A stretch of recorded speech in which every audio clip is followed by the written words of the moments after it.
Ada dua amalan yang pasti Allah terima. Dua amalan ini adalah jaminan diterimanya doa, dibukanya ampunan, dan diturunkannya keberkahan. Satu untuk membersihkan dosa, dan satu lagi untuk meningkatkan derajat. Yang pertama adalah istighfar. Rasulullah SAW bersabda, barang siapa memperbanyak istighfar, Allah akan memberi jalan keluar dari setiap kesempitan dan menjadikan lapang dari setiap kesedihan, dan memberinya rezeki dari arah yang tidak disangka-sangka. Ini hadis riwayat Ahmad. Yang kedua, salawat kepada Nabi Muhammad SAW. Allah sendiri berfirman, sesungguhnya Allah dan para malaikatnya bersalawat untuk Nabi.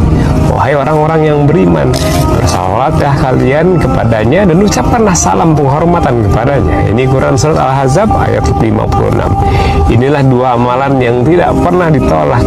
Jangan pernah sehari pun kita lewatkan tanpa keduanya. Astagfirullah. Allahumma shalli wa sallim ala nabiyina Muhammad.